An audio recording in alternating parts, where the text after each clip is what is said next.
भोगवती नाम की एक नगरी थी। उसमें राजा रूपसेन राज करता था। उसके पास चिंतामणि नाम का एक तोता था। एक दिन राजा ने उससे पूछा, हमारा ब्याह किसके साथ होगा? तोते ने कहा, मगध देश के राजा की बेटी चंद्रावती के साथ होगा। राजा ने ज्योतिषी को बुलाकर पूछा तो उसने भी यही कहा। उधर मगध देश की राजकन्या के पास एक मैना थी। उसका नाम था मदन मंजरी।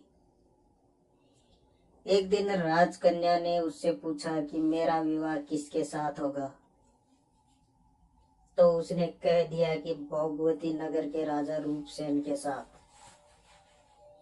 उसके बाद दोनों का विवाह हो गया। रानी के साथ उसकी मैना भी आ गई। राजा रानी ने तोता मैना का ब्याह करके उन्हें एक पिंजरे में रख दिया।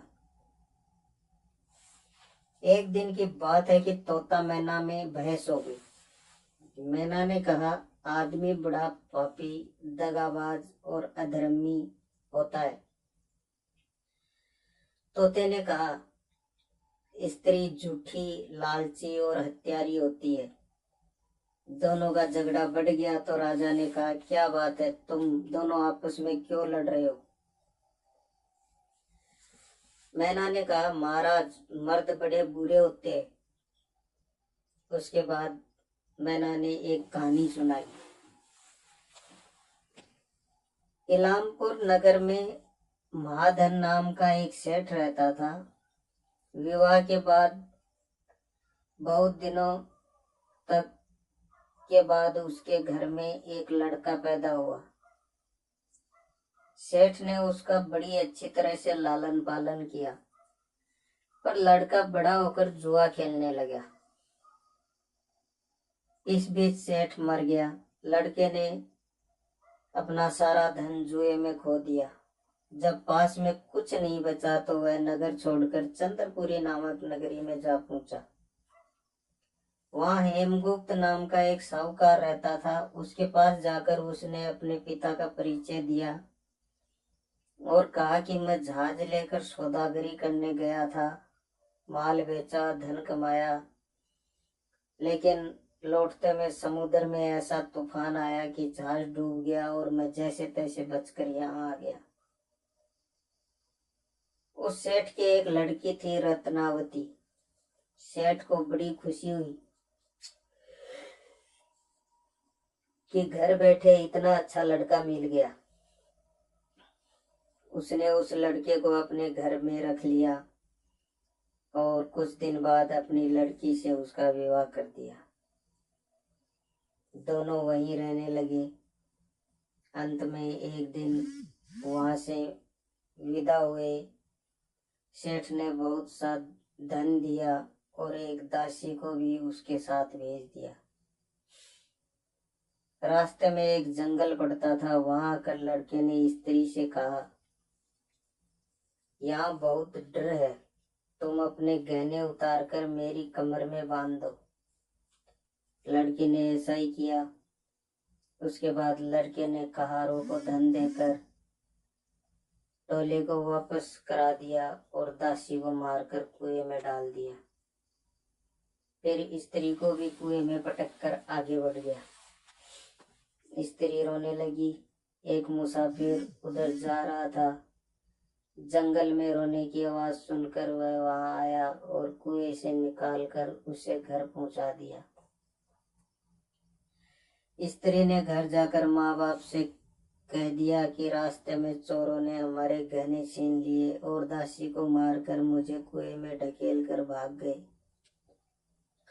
बाप ने उसे ढांढस बंधाया और कहा कि तू चिंता मत कर, तेरा स्वामी जीवित होगा और किसी दिन वह यहाँ आ जाएगा। उधर वह लड़का जेवर लेकर शहर पहुंचा।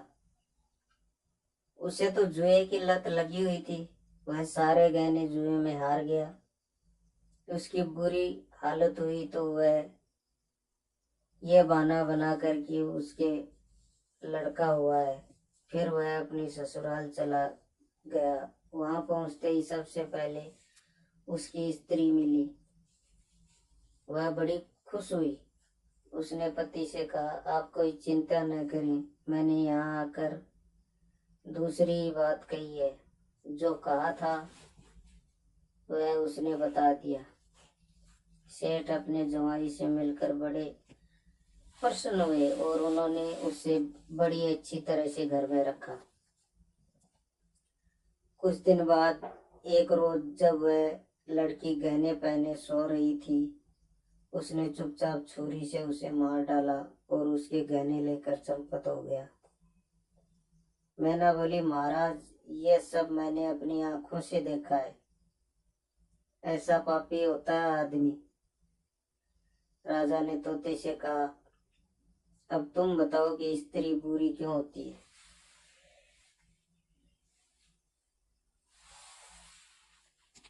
इस पर तोते ने भी एक कहानी सुनाई। कंचनपुर में सागरदत्त नाम का एक सेठ रहता था। उसके श्रीदत्त नाम का एक लड़का था। वहां से कुछ दूर पर एक और नगर था, श्री विजयपुर।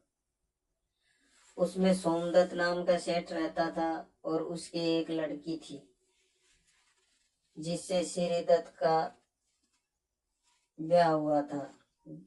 ब्याह के बाद श्रीदत्त व्यापार करने प्रदेश चला गया। 12 वर्ष हो गए और वह न आया तो जय श्री व्याकुल रहने लगी। एक दिन वह अपनी अटारी पर खड़ी थी कि एक आदमी उससे दिखाई दिया। उसे देखते ही वह उस पर मोहित हो गई। उसने उससे अपनी सखी के हाथों घर बुलवा लिया।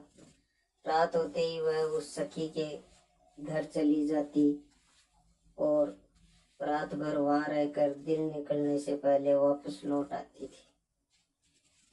इस तरह बहुत दिन बीत गए। इस बीच एक दिन उसका पति परदेश से लौट आया। स्त्री बड़ी दुखी हुई। अब वह क्या करे। पति हारा थका था। जल्दी उसकी आंख लग गई। स्त्री उठकर अपने दोस्त के पास चली गई। रास्ते में एक चोर खड़ा था। वह देखने लगा कि स्त्री कहाँ जाती है। धीरे धीरे वह सहेली के मकान पर पहुंची। चोर भी पीछे पीछे गया। संयोग से उस आदमी को सांप ने काट लिया था और वह मरा पड़ा था। स्त्री ने समझा वह सो रहा है। वहीं आंगन के पीपल का एक पेड़ था जिस पर एक पिशाच बैठा था। ये लीला देख रहा था वह। उसने उस आदमी के शरीर में प्रवेश करके उस स्त्री की नाक काट ली और फिर उस आदमी की देह से निकलकर वापस पेड़ पर जा बैठा। स्त्री रोती हुई अपनी सहेली के पास गई। सहेली ने कहा कि तुम अपने पति के पास जाओ और वहां बैठकर रोने लगो। कोई पूछे तो कह देना कि पति ने नाक काट ली है। उसने ऐसा ही किया। उसका रोना सुनकर लोग इकट्ठे हो गए। आदमी जाग उठा। उसे सारा हाल मालूम हुआ तो वह बड़ा दुखी हुआ। लड़की के बाप ने कोतवाल को खबर दे दी। कोतवाल उन सबको राजा के पास ले गया। लड़की की हालत देखकर राजा को बड़ा गुस्सा आया। उसने कहा, इस आदमी को सूली पर लटका दो। वह चोर वहां खड़ा था। जब उसने देखा कि एक बेकसूर आदमी को सूली पर लटकाया जा रहा है तो उसने राजा के सामने जाकर सब हाल सच सच बता दिया। बोला, अगर मेरी बात का विश्वास न हो तो जाकर देख लीजिए। उस आदमी के मुंह में स्त्री की नाक है। राजा ने दिखवाया तो बात सच निकली। इतना कहकर तोता बोला, हे राजन, स्त्रियां ऐसी ही होती हैं। राजा ने उस स्त्री का सिर मुंडवाकर गधे पर चढ़वाकर नगर में घुमवाया और शहर से बाहर छुड़वा दिया।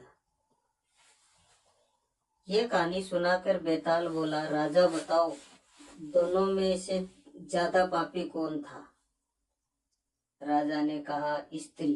बेताल ने पूछा, कैसे?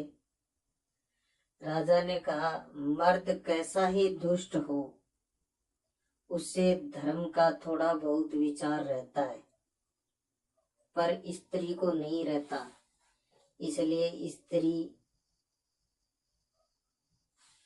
अधिक पापीन है। राजा के इतना कहते ही बेताल फिर पेड़ पर जा लटका।